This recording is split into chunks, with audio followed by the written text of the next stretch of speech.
as I take a break from the internet, I'm also going to be on here giving you guys life lessons of me realizing stuff that I've realized since I am somewhat taking a break from looking at social media news or worrying about putting up a video.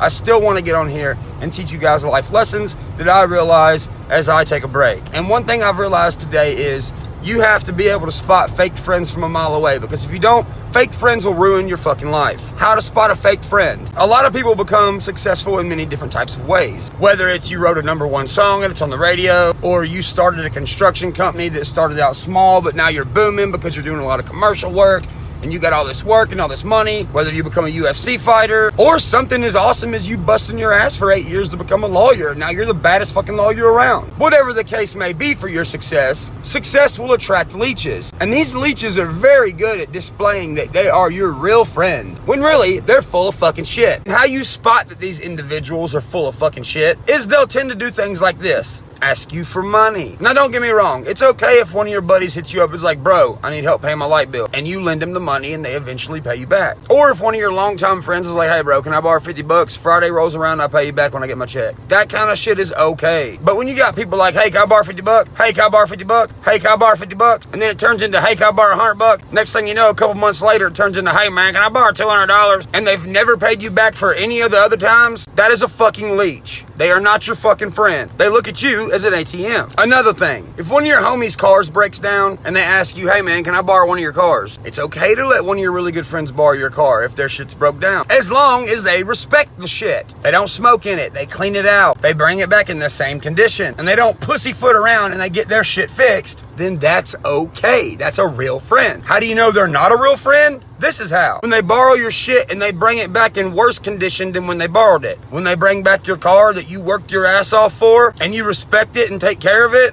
When they bring it back dirty as fuck, no gas in it, trash all in it, smells like fucking cigarettes on the inside even though you don't smoke. When they didn't borrow it because they needed it, they borrowed it because they wanted to pack it full of motherfuckers and go ride around and do burnouts and all this other shit. And sometimes they even bring it back damaged. They don't offer to fix it, they just give you your shit back. Then you gotta act like a fucking rental company and go detail your car, put gas back in it, get the fucking smoke smell out, get stains out of the seats. And like I said, sometimes you'll even notice the wheels are curved. Then you gotta get that fixed or get new wheels. So when they borrow your shit and bring it back totally fucked up and it looks like your car was purchased in the hood and has a salvage title, then they're not your fucking friend. Because if they don't respect your hard-earned shit, then they don't fucking respect you. So cut them motherfuckers loose as well. And last but not least, household. Household. This is the most important factor in this whole video. Your household is your sanctuary. It's where you lay your head. It's where you enjoy yourself. It's where most of your hard-earned shit is at. Your household is your whole entire happiness. I don't give a fuck if it's a single wide trailer from 1978. Why do I say that specifically? Because I lived in a single wide trailer about 2 years ago, and I fucking loved that place. It's not about how big your house is. It's not about how many rooms it's got. It's not about what it's worth. It's about how much peace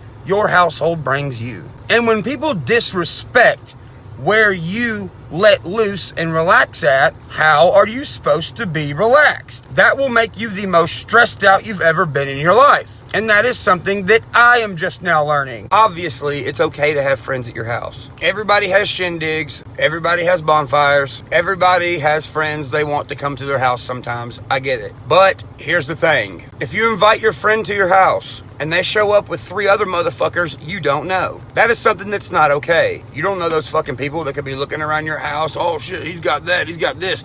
We could tell so-and-so he's got this. Listen, long story short, if you got motherfuckers coming to your house you don't know, kind of fucking weird. You don't know if they got a little crackhead buddy who's going to come back over and steal all your shit. If your friends come over and track mud off of your fucking house and don't take off their shoes, disrespectful. If the people you don't know are walking to your fridge and opening that bitch and getting whatever they want, disrespectful. Leaving all their trash all over your porch, disrespectful. If you try to keep your lawn nice and everybody keeps flicking fucking cigarettes in that bitch, disrespectful. If you got four-wheelers and shit you've saved up to buy and people are jumping on them bitches and riding them without asking, disrespectful. And also lawsuit possibly on your ass. And if all else fails and you still don't know if they're a real friend, you know what you do?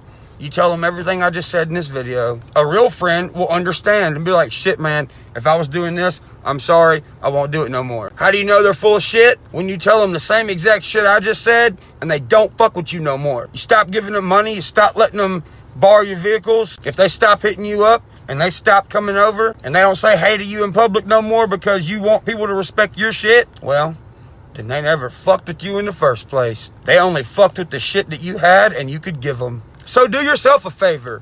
Look around your friend circle, because after this video, you might notice some shit you didn't notice before. And if you do start scratching your head and wondering and thinking about shit and noticing stuff, well, address it to them. If they don't fuck with you no more after that, well, then they obviously don't really give a fuck about you, do they? So do yourself a favor. Cut loose of the fucking leeches, because after you do, you'll notice. You'll be a way more happier person.